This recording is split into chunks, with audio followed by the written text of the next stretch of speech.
Hey, how's it going? Today I'm talking about half marathon fueling. This is Running to the Castle, a podcast for injury-prone RunDisney runners on a journey to running magical miles. Join me, Dr. Allie, as I share the secrets I've gathered as a runner, doctor of physical therapy, and coach. You'll learn the exact ways I get my clients to the castle strong without feeling broken or held together with KT tape as they cross the finish line. Okay, so you are running the half marathon at Marathon Weekend at Disney. Or maybe you're listening to this later and you're running the half marathon at another Disney race.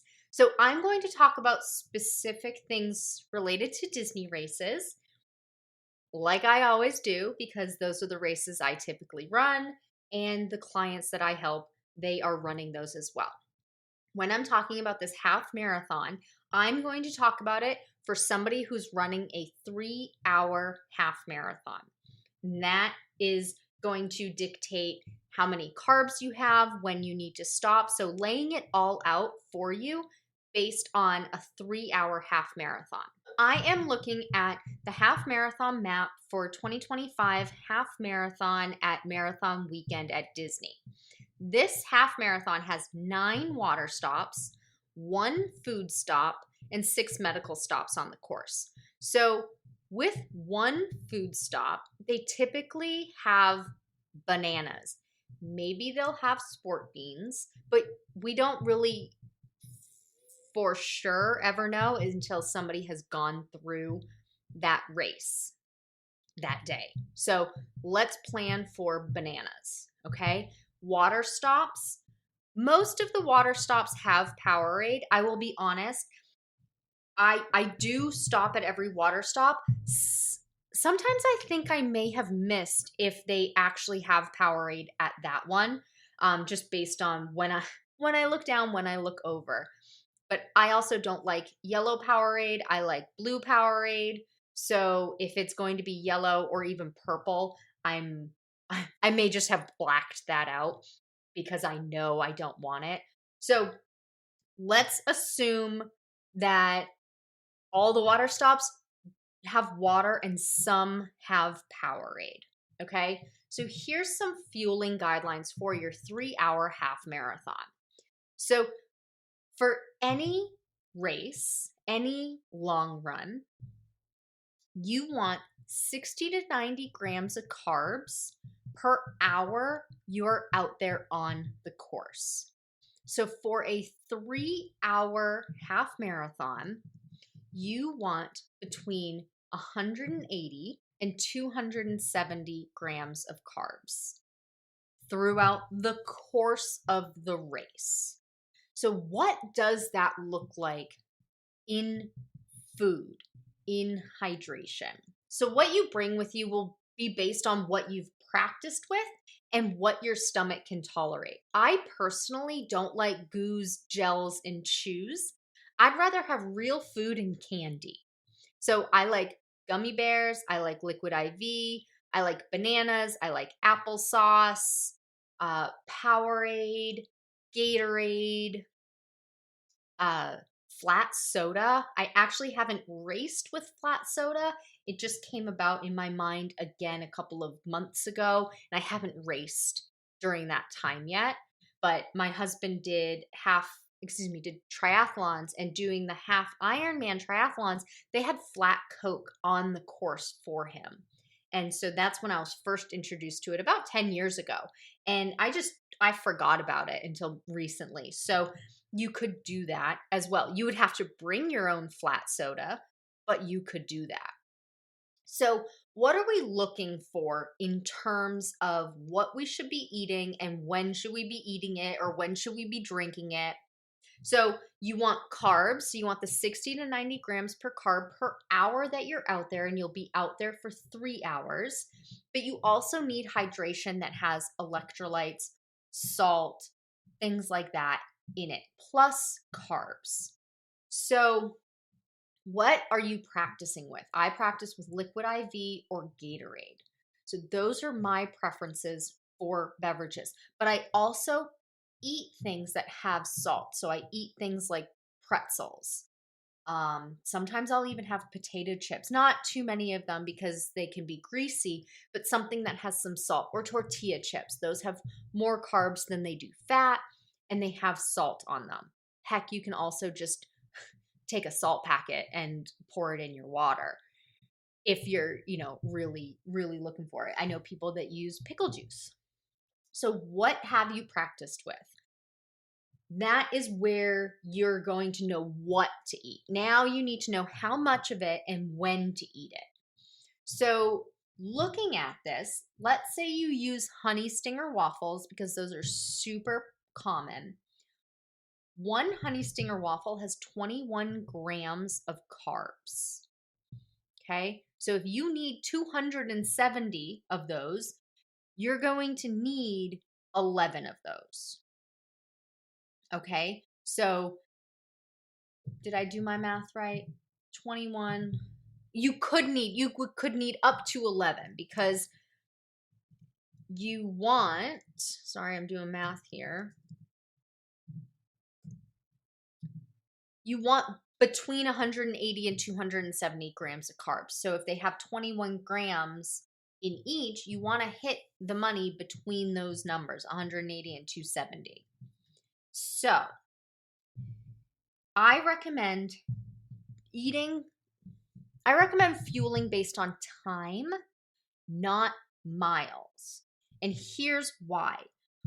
Depending on how fast or slow you go, if you stop for character stops, or there's a backup, if there's a narrow area and you have to really slow down compared to what you normally do, if you do it based on miles, your fueling is going to be off. And you fuel for your future self, not your current self.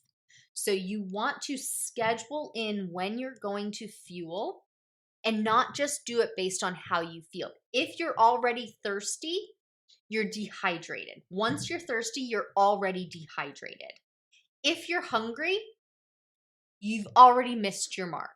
If you're starting to feel dizzy, you've already missed your mark. Those are symptoms that you should have done something like 30 to 60 minutes ago. So I recommend fueling every 20 minutes. Start on time when your wave gets called, or right before it. Sometime in that 5 to 10 minute time frame of starting the race. And then you start off on the right foot. Okay? So have if we're using honey stinger waffles, every 20 minutes. So at the start, that's 0 minutes. We are starting at 0 minutes. You're starting your watch and you're eating a honey stinger waffle. Okay?